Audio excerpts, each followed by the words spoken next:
త్రేతాయుగంలో మహాబలి అనే దైత్యరాజు ఉన్నాడు. అతడు హిరణ్యకశిపుడు మనవడు, ప్రహ్లాదుని కుమారుడు.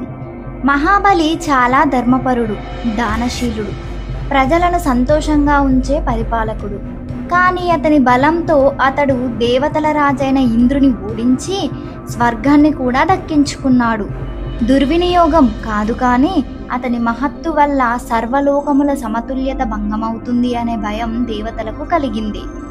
అప్పుడు దేవతలు విష్ణుమూర్తిని ప్రార్థించగా ఆయన ధర్మాన్ని స్థాపించడానికి ఒక చిన్న బ్రాహ్మణ బాలుడు రూపంలో అవతరించారు. ఆ బాలుడు పేరు వామనుడు. చేతిలో కంబంతో, కమండలంతో, శక్తివంతమైన తేజస్సుతో వెలిగిపోతున్న వామనుడు మహాబలి చేస్తున్న యజ్ఞానికి వచ్చాడు. వామనుడు మహాబలిని అభినందించి, ఓ మహారాజా, నాకు 3 అడుగుల భూమి ఇవ్వగలవా అని అడిగాడు.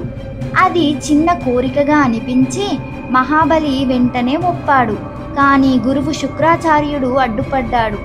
ఇతడు యథార్థానికి విష్ణువు, నీ బలాన్ని తగులపెట్టడానికి వచ్చాడు అన్నాడు. కానీ మహాబలి తన మాట నిలబెట్టుకోవాలని సంకల్పించి వామనుడికి 3 అడుగుల భూమిని వాగ్దానం చేశాడు. వెంటనే వామనుడు మహా ఆకారాన్ని తీసుకున్నాడు. అతని అవతారం త్రివిక్రముడుగా మారింది. 1 అడుగుతో భూమి మొత్తం నింపాడు. 2వ అడుగుతో ఆకాశం, స్వర్గం నింపాడు. తరువాత అడిగాడు, 3వ అడుగు ఎక్కడ వేయాలి మహారాజా అని. మహాబలి అవమానాన్ని భరిస్తూ కానీ వినయంగా తలవంచి చెప్పాడు, ప్రభు, నా తలపై అడుగు వేయండి అని. విష్ణువు తన 3వ అడుగుతో మహాబలిని పాతాళలోకానికి పంపించాడు. కానీ అతని భక్తిని మెచ్చి ఆయన్ను ఆ లోకానికి రాజుగా నిలిపాడు. అంతేకాదు, ప్రతి సంవత్సరం ఒకరోజు భూమికి తిరిగి వచ్చి తన ప్రజలను కలిసే వరం ఇచ్చాడు. ఈ రోజును ఓనంగా వేడుక చేసుకుంటారు.